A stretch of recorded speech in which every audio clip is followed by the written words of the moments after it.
Lecture du livre du Deutéronome. Moïse disait au peuple, « Tu craindras le Seigneur ton Dieu. Tous les jours de ta vie, toi, ainsi que ton fils et le fils de ton fils, tu observeras tous ces décrets et ces commandements que je te prescris aujourd'hui, et tu auras longue vie. Israël, tu écouteras, tu veilleras à mettre en pratique ce qui t'apportera bonheur et fécondité, dans un pays ruisselant de lait et de miel, comme te l'a dit le Seigneur, le Dieu de tes pères. Écoute, Israël, le Seigneur notre Dieu est l'unique. Tu aimeras le Seigneur ton Dieu de tout ton cœur, de toute ton âme et de toute ta force. Ces paroles que je te donne aujourd'hui resteront dans ton cœur. » Pour entrer vraiment dans ce texte, il faut connaître l'histoire du livre du Deutéronome. Avec Moïse et la sortie d'Égypte, nous sommes vers 1250 avant Jésus-Christ. L'installation sur la terre promise se situe vers 1200. Les 12 tribus se répartissent alors les lieux et vont conquérir leur territoire, chacune pour soi. Mais elles gardent le lien de leur foi commune dans le Dieu qui les a libérées d'Égypte. Moïse n'a rien mis par écrit de son vivant. On possède seulement les 2 tables de la loi en pierre. Mais on se répète ces enseignements, on se les transmet de père en fils pendant des générations. C'est dans le royaume du Nord, au 8e siècle, dans l'entourage des prophètes Amos et Osée, qu'est né très probablement le noyau de ce qui est aujourd'hui le livre du Deutéronome. Un peu plus tard, au moment de la dévastation de ce royaume du Nord par les Assyriens, des Lévites du Nord se réfugient à Jérusalem, emportant avec eux ce qu'ils ont de plus précieux, les rouleaux qui contiennent les enseignements de Moïse, tels que les prophètes les leur ont transmis. Ils y ajouteront bientôt les leçons qu'ils ont tirées de la tragédie qui s'est abattue sur le Nord. Si seulement leurs frères du Sud pouvaient écouter, eux, les enseignements de Moïse et des prophètes, ils ne feraient pas leur propre malheur, comme ceux du Nord. Plus tard, ces documents connaîtront encore bien des aventures. Cachés dans le temple de Jérusalem, sous le règne d'un roi sacrilège, ils seront retrouvés, presque par hasard, en 622, sous le règne de Josias, le roi pieux, lequel s'appuiera sur les enseignements de ce document pour lancer une grande réforme religieuse.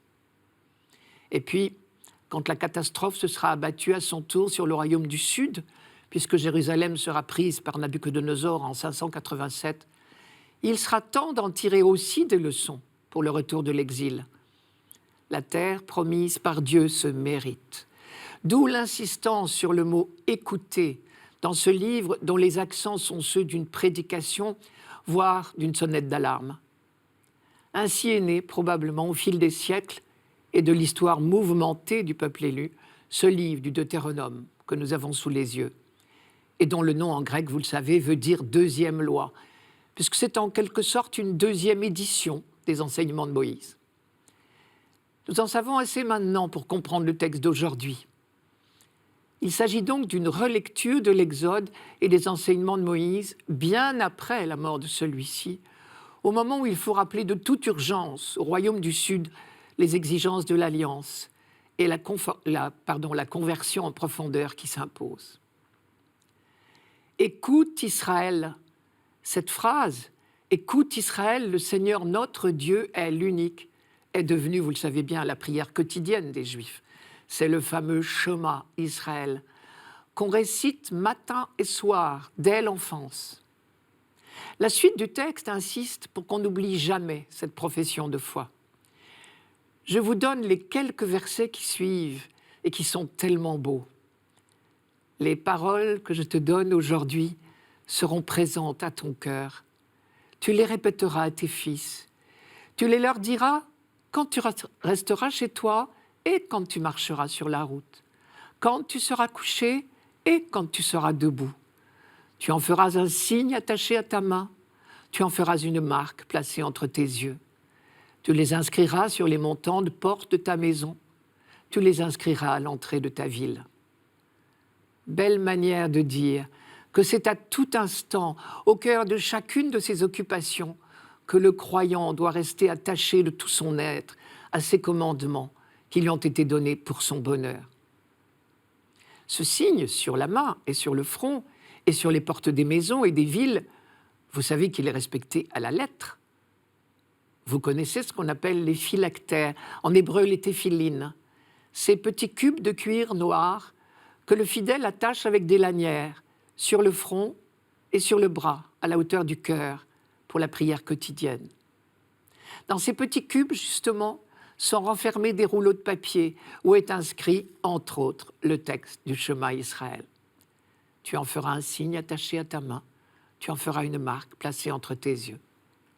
De la même façon, le Deutéronome dit « Tu les inscriras sur les montants de porte de ta maison, tu les inscriras à l'entrée de ta ville. » Alors on accroche au chambranle de la porte d'entrée de la maison un petit étui qu'on appelle une mezouza qui contient justement le Shema Israël. Et même chose, il y a une mezouza grande, celle-là, accrochée à la porte de la ville, sur le mur d'enceinte de la vieille ville de Jérusalem, par exemple. Ainsi, aujourd'hui encore, la fidélité du peuple élu s'inscrit dans sa pratique quotidienne. Au passage, on aura repéré l'importance de la transmission familiale de la foi. Tu craindras, c'est-à-dire tu aimeras le Seigneur ton Dieu tous les jours de ta vie, toi ainsi que ton fils et le fils de ton fils. L'expression « le Dieu de tes pères » que l'on rencontre ici, comme dans de nombreux textes de l'Ancien Testament, évoque aussi cette transmission depuis des siècles. Il y a là certainement l'un des secrets de la survie de la foi juive à travers l'histoire.